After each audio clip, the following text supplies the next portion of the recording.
तो सवाल यह है, नेक्स्ट टॉपिक हमारा यह है कि क्या हम केसी की वैल्यू से पता लगा सकते हैं कि रिएक्शन किधर को होगी, रिएक्शन होगी नहीं होगी, या बैकवर्ड होगी या फॉरवर्ड होगी, या डोमिनेंट कौन होगा, यानी रिएक्टेंट डोमिनेंट होगा या प्रोडक्ट डोमिनेंट होगा। तो इसको समझना है। Prediction of extent of a reaction, prediction of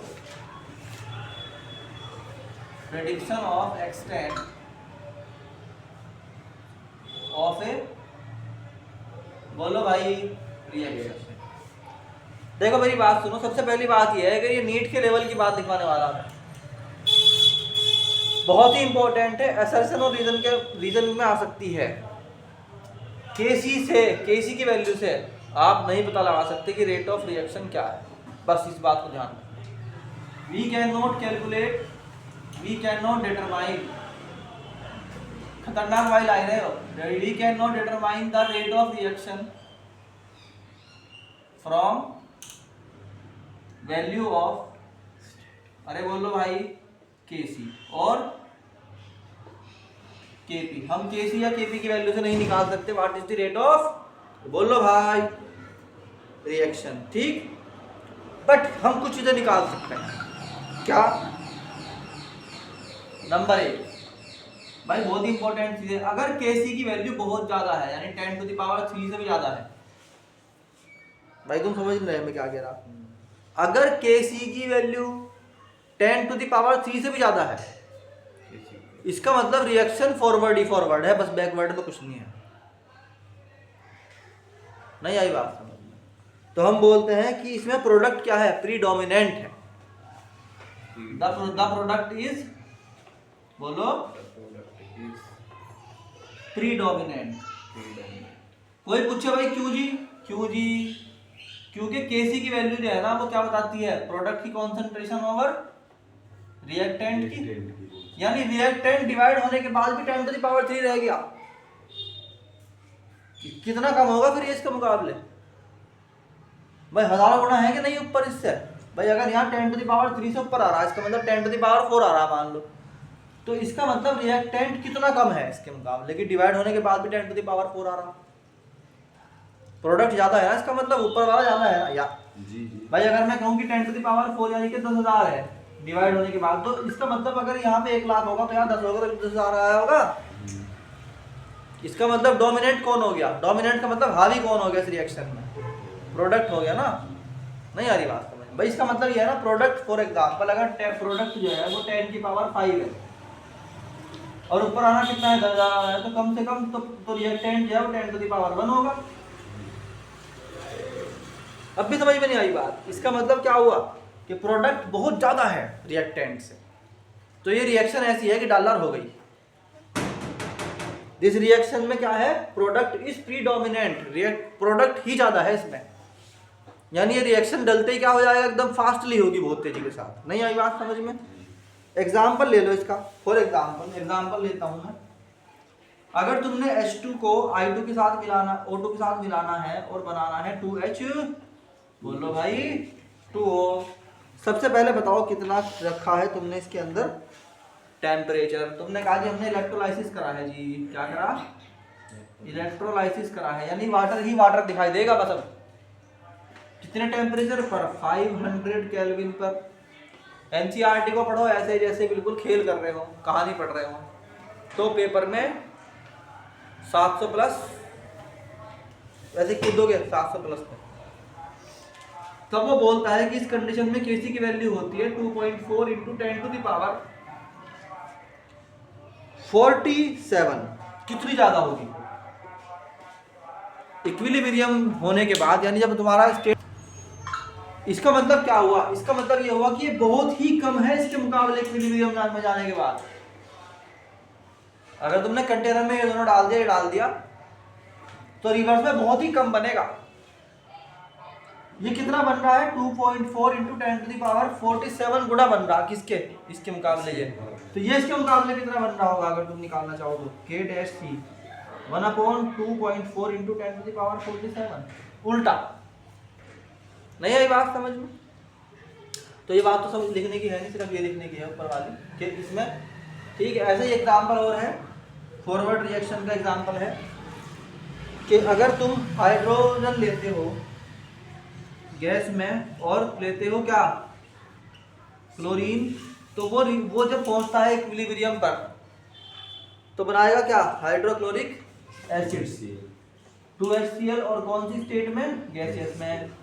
बताया क्या जा रहा, बताया ये जा रहा है कि इस कंडीशन के लिए Kc की वैल्यू है 4 × 10⁻31।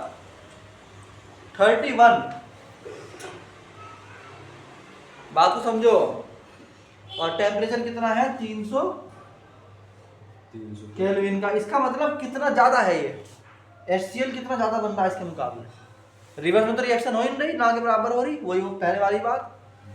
ऐसी NCERT कहती है कि अगर तुम लेते हो, एक और है इसके अंदर ऐसा ही, H2 gas plus Br2 gas equal to 2HBr, और 300 केल्विन तुमने क्या रखा है, टेम्परेचर, देन Kc की वैल्यू आती है 5.8 × 10⁻18,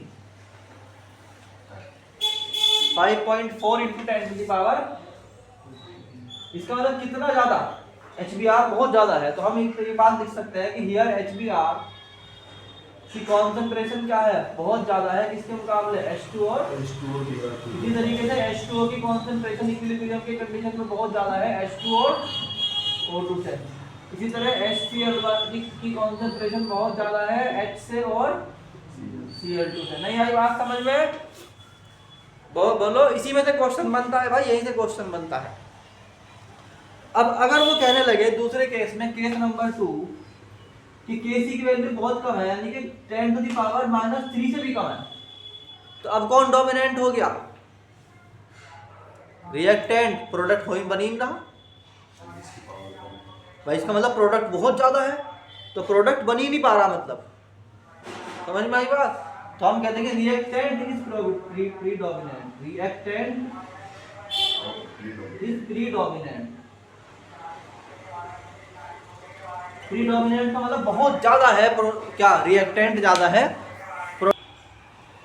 तो भाई इससे क्या पता लग रहा कि आपका जो रिएक्टेंट है वो ज्यादा है, मतलब रिएक्शन होगी ही नहीं आगे की तरफ, रिएक्शन इज नॉट होगी, तो बिल्कुल मामूली सा प्रोडक्ट बनेगा, बहुत ही मामूली सा। एग्जाम्पल, अगर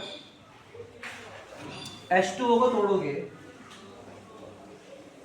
और बनाना चाहोगे क्या, H2 + O2 at the temperature of 500 kelvin, तो ये रिएक्शन अभी जो पढ़ाई ना, इसकी उल्टी हो जाएगी, बस 10⁻⁻47 हो जाएगा इसमें। बोलो, या इसी का उल्टा करना चाहोगे तो कुछ भी नहीं होने का।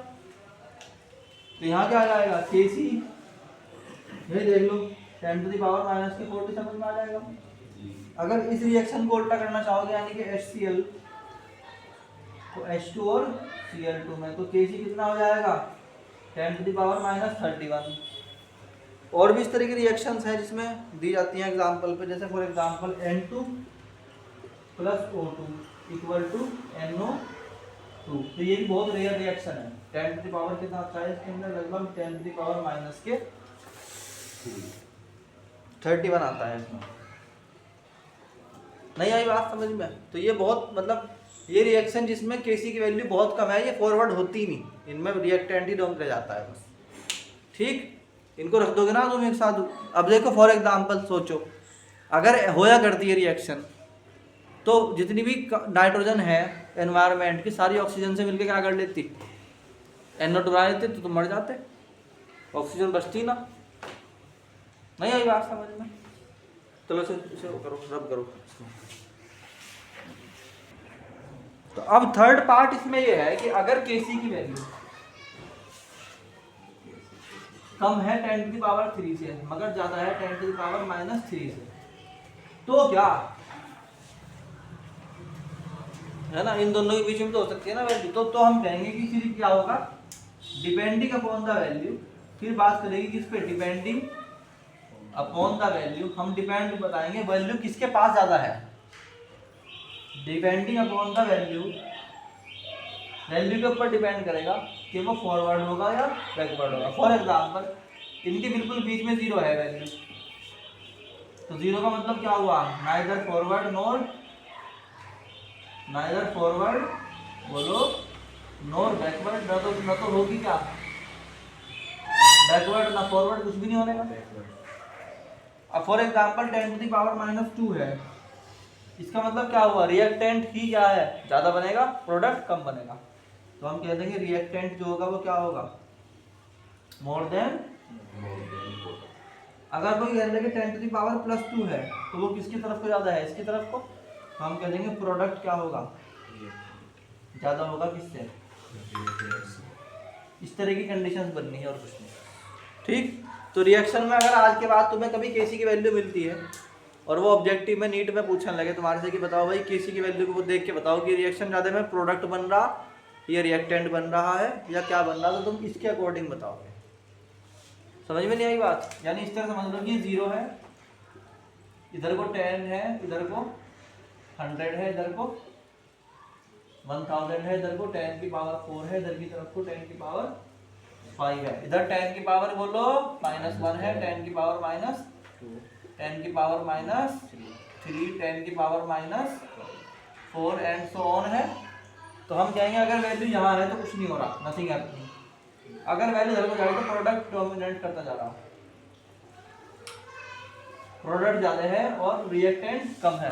अगर इधर को जा रही तो वैल्यू हम बोलेंगे रिएक्टेंट क्या है, नहीं उल्टा हो गया शायद, हाँ यहाँ पे रिएक्टेंट ज्यादा है, रिएक्टेंट डोमिनेट कर रहा, और यहाँ प्रोडक्ट सही तो लिख रखा था, प्रोडक्ट डोमिनेट कर रहा। नहीं आई बात समझ में, बहुत जबरदस्त, मतलब इसके ऊपर क्वेश्चन आते हैं एक से एक। ज़्यादा समझ में आया कि नहीं आया।